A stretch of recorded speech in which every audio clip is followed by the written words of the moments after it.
அருமையானவர்களை, இந்த நாளிலும் ஆண்டுடைய வார்த்தை நம்மிடத்திலே கொண்டு வருகிறேன். நன்மைகளை ஆண்டிலே இருக்கிறோம். தேவன் நல்லவர் என்கிற வெளிப்பாட்டிலே இந்த ஆண்டிலே நாம் வளரப்போகிறோம். தேவன் நமக்கு என்ற அநேக நன்மைகளை வைத்திருக்கிறார். யாக்கோபு 1:17 நான் படிக்கிறேன். நன்மையான எந்த ஈவும் பூரணமான எந்த வரமும் பரத்திலிருந்து உண்டாகி ஜோதிகளின் பிதாவினிடத்திலிருந்து இறங்கி வருகிறது.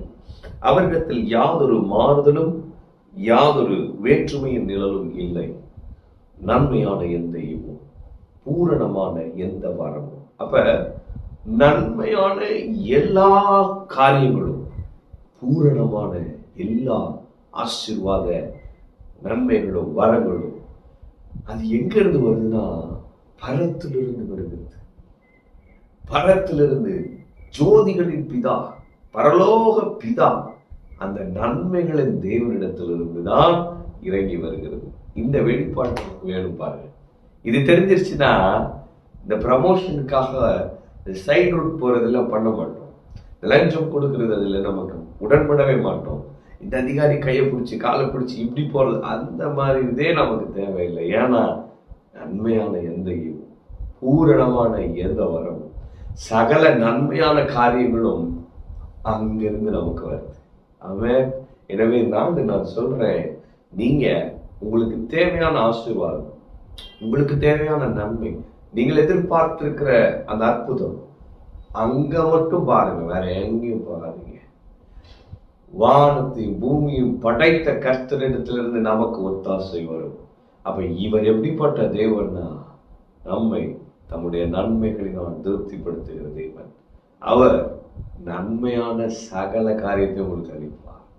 அந்த பரிபூர்ணமான வரம், பரிபூர்ணமான ஆசீர்வாத காரியங்கள் அளிப்பார். அப்ப இந்த ஆண்டுல சில பெரிய பெரிய காரியங்கள் நம்ம வாழ்க்கையில நடக்க போகிறது.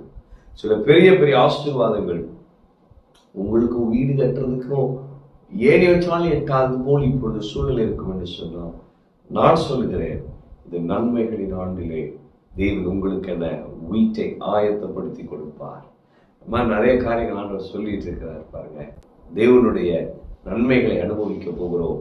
அவர் எவ்வளவாய் நம்மில் அன்பு கூர்ந்திருக்கிறார் என்பதை, அவர் எவ்வளவு நல்லவர் என்கிற வெளிப்பாட்டிலே வளரப் போகிறோம், அனுபவிக்க போகிறோம். அப்ப இன்று நான் சொல்லுகிறேன், நன்மையான காரியங்கள், பரிபூரணமான வரங்கள், நன்மைகள், ஆசீர்வாதங்கள் எல்லாம் அவரிடத்திலிருந்து வருகிறது. இவர் யார்?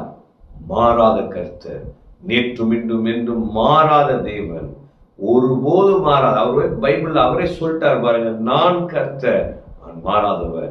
இந்த மாறாத தேவனிடத்திலிருந்து, இந்த நிலையான தேவனிடத்திலிருந்து சகலவித நன்மையான காரியங்களும் இறங்கி வருகிறது. அவன் அப்ப இந்த ஆண்டுல நிறைய நல்ல காரியங்கள் நடக்க போகிறது.